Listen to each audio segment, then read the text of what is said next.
అందరికీ నమస్తే. నేను మీ Vennela. Welcome back to my channel. Today మన ఛానల్‌లో స్పెషల్ రెసిపీ వచ్చేసి మటన్ గ్రేవీ కర్రీ. అమ్మ వాళ్ళ ఇంటికి వెళ్ళినప్పుడు మా అమ్మ తీసుకుందన్నమాట ఈ మటన్. ఈ మటన్ గ్రేవీ కర్రీ ఎప్పుడు చేసినా టేస్టీగా కుదరాలంటే మాత్రం ఒక్కసారి విలేజ్ స్టైల్‌లో ట్రై చేసి చూడండి. ఈ మటన్ కర్రీ అన్నం, చపాతీ అలాగే బగారా రైస్ దేంట్లోకైనా జీరా రైస్‌లోకైనా చాలా అంటే చాలా బావుంటుంది. ఇక్కడ మా అమ్మ అర కేజీ అంటే 500 గ్రాముల మటన్ తీసుకుంది. ముందుగా మటన్ని ఇలా చిన్న ముక్కలుగా కట్ చేసి శుభ్రంగా కడిగి తీసుకోండి. గుప్పెడంత పుదీనా, 2 చిన్న size onions, 2 medium size tomatoes, ఒక పచ్చిమిర్చి ఇలా కట్ చేసుకొని పక్కన ఉంచుకోవాలి. సింపుల్ వేలో ఎలా చేయాలో చూపిస్తున్నాను. ఎవరైనా చాలా ఈజీగా చేసేయొచ్చు. మరి ఎంతో టేస్టీగా ఉండే ఈ మటన్ గ్రేవీ కర్రీ ఎక్కడ కూడా స్కిప్ చేయకుండా వీడియో ఎండ్ వరకు ఎలా చేయాలో ఫుల్ ప్రాసెస్ చూసేయండి. ముందుగా స్టవ్ ఆన్ చేసి ఒక కడాయి పెట్టుకోవాలి. కడాయి హీట్ అయ్యాక ఇందులోకి 3 టేబుల్ స్పూన్ దాకా ఆయిల్ వేసుకోవాలి. ప్రెషర్ కుక్కర్ లేకపోయినా ఇలా కడాయిలో చేసుకున్న ఈ పద్ధతిలో చేసుకుంటే మటన్ ముక్క అనేది సాఫ్ట్గా ఉడుకుతుందన్నమాట. సో 3 టేబుల్ స్పూన్ ఆయిల్ వేసుకున్నాక ఆయిల్ హీట్ అయ్యాక పచ్చిమిర్చి వేసుకోవాలి. ఈ తాలింపులోనే ఒక బిర్యానీ ఆకు, ఒక లవంగ మొగ్గ, ఒక యాలక్కాయ, ఒక దాల్చిన చెక్క వేసుకుంటే టేస్ట్ ఇంకా బాగుంటుంది. ప్రజెంట్ అయితే నా దగ్గర లేదు, అమ్మ వాళ్ళ ఇంటి దగ్గర, అందుకే ఇవి మాత్రం వేస్తున్నాను. పచ్చిమిర్చి వేసాక ఆనియన్స్ కూడా వేసాక ఆనియన్స్ లైట్గా వేగిన తర్వాత ఇప్పుడు దీంట్లోకి ఒక టేబుల్ స్పూన్ అల్లం వెల్లుల్లి పేస్ట్ వేసి కలుపుకోవాలి. పచ్చివాసన పోయేంత వరకు అల్లం వెల్లుల్లి పేస్ట్ తాలింపులో మంచిగా కలుపుకోవాలి. ఇప్పుడు దీంట్లోకి ఒక టేబుల్ స్పూన్ దాకా పసుపు కూడా వేసి ఒకసారి కలుపుకోవాలి మళ్ళీ.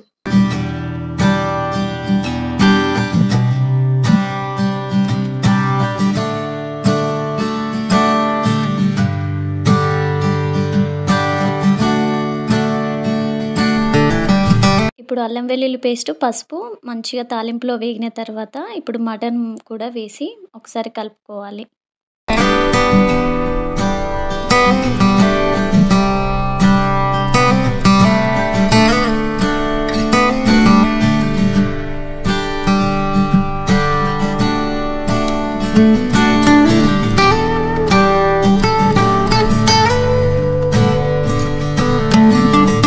ఇప్పుడు మటన్ అంతా కలిపిన తర్వాత ఒక టేబుల్ స్పూన్ సాల్ట్ చల్లుకొని మూత పెట్టేయాలి. 5 నిమిషాలు కుక్ చేసిన తర్వాత చూపిస్తున్నాను. ఇంకా వాటర్ అంతా మటన్లో నుంచి ఊరి అలాగే ఉంది. ఈ వాటర్ అంతా కూడా మొత్తం గుంజుకొని దగ్గరికి అవ్వాలి. ఎందుకంటే మటన్ అనేది తాలింపులో మంచిగా ఉడకనివ్వాలి. ఇంకొక 5 నిమిషాలు మళ్ళీ మూత పెట్టి మంటని హై ఫ్లేమ్లో పెట్టి ఉడకనిస్తే వాటర్ అంతా కూడా దగ్గరికి అయ్యి ఇగో చూపిస్తున్నాను కదా, ఇలా మంచిగా ఉడుకుతుంది తాలింపులో.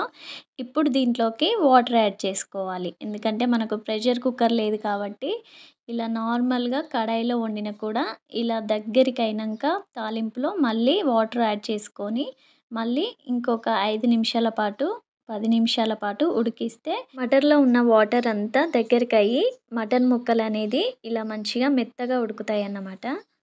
ఇప్పుడు మటన్ అంతా ఇలా దగ్గరికి అయ్యాక ఇప్పుడు దీంట్లోకి టమాటా ముక్కలు వేసుకొని టమాటాల పైన ఒక టేబుల్ స్పూన్ సాల్ట్ చల్లుకొని మళ్ళీ మూత పెట్టి మటన్ మీడియం టు హై ఫ్లేమ్లో ఉడికించుకుంటే టమాటాలు మంచిగా మెత్తగా ఉడికిపోతాయి. మళ్ళీ మూత తీసి గరిటెతో ఇలా టమాటాలను మెత్తగా స్మాష్ చేసుకోవాలి.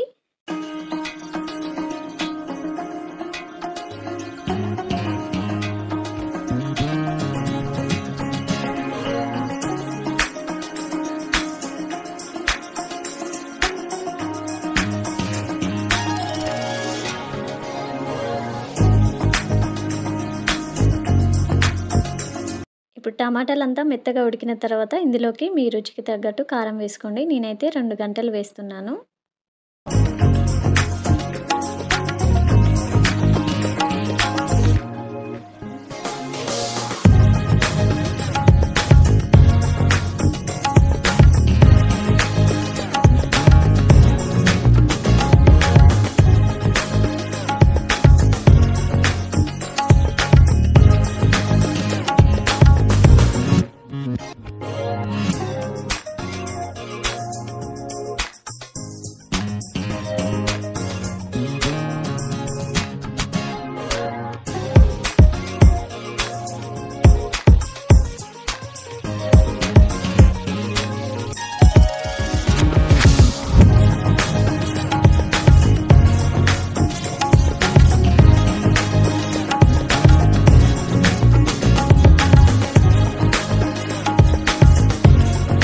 కారం వేసుకొని కలుపుకున్న తర్వాత ఒక 2 మినిట్స్ లేదా 3 మినిట్స్ ఆయిల్‌లో మంచిగా ఉడకనివ్వాలి కారం అనేది. ఉడికిన తర్వాత ఇందులోకి ఇప్పుడు వాటర్ యాడ్ చేసుకోవాలి.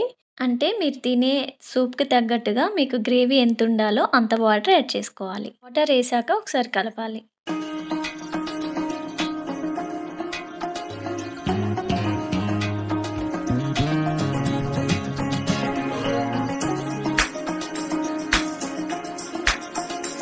సో, ఇలా తగినన్ని వాటర్ యాడ్ చేసుకొని మూత పెట్టేసి లో టు మీడియం ఫ్లేమ్‌లో ఉడికించుకోవాలి. ఒక 5 నిమిషాల పాటు ఉడికిస్తే ఇలా ఉడుకుతూ పోతుంది. దగ్గర పడుతుందన్నమాట. ఇప్పుడు పుదీనా అండ్ ఒక టేబుల్ స్పూన్ ధనియా పౌడర్, ఇంకో టేబుల్ స్పూన్ దాకా గరం మసాలా కూడా యాడ్ చేసుకోండి. ఈ మసాలాలన్నీ కూడా ఒక 2 నిమిషాల పాటు మంచిగా గ్రేవీకి పట్టేలాగా కలుపుకొని ఒక 5 నిమిషాల పాటు ఉడకనిస్తే మంచిగా చక్కగా మటన్ గ్రేవీ అనేది రెడీ అయిపోతుందండి. మూత పెట్టేసి ఒక 5 నిమిషాల పాటు ఉడకనివ్వాలి. దగ్గరికి అవుతుందన్నమాట. చూడండి మూత తీసి చూపిస్తున్నాను. చక్కగా ఉడికిపోయిందన్నమాట దగ్గరికి. ఇంకా ఇంత చాలు. మరీ దగ్గరికైతే ఇనికిపోద్దన్నమాట. అండ్ ఈ మటన్ గ్రేవీ అనేది చల్లారిన తర్వాత కూడా చిక్కబడుతుంది. సో, సింపుల్‌గా, ఈజీగా మటన్ కర్రీని ప్రెషర్ కుక్కర్ లేకుండా కడాయిలోనే టేస్టీగా ప్రిపేర్ చేయాలంటే ఇది one of the best process అని చెప్తాను. మీరు కూడా ఇంట్లో సింపుల్‌గా మటన్ కర్రీ చేయాలనుకుంటే ఇలా ఒకసారి ట్రై చేయండి. టేస్ట్ అయితే చాలా చాలా బావుంటుంది. దేనిలోకైనా సూపర్ కాంబినేషన్ బావుంటుందండి. ట్రై చేశాక మీ ఫీడ్‌బ్యాక్ కామెంట్ చేయడం మర్చిపోవద్దు. ఇంతవరకు చూస్తే ఒక లైక్ ఇచ్చి వెళ్ళండి. అలాగే ఎవరైతే కొత్తగా చూస్తున్నారో నా ఛానల్ సబ్స్క్రైబ్ చేసుకోండి.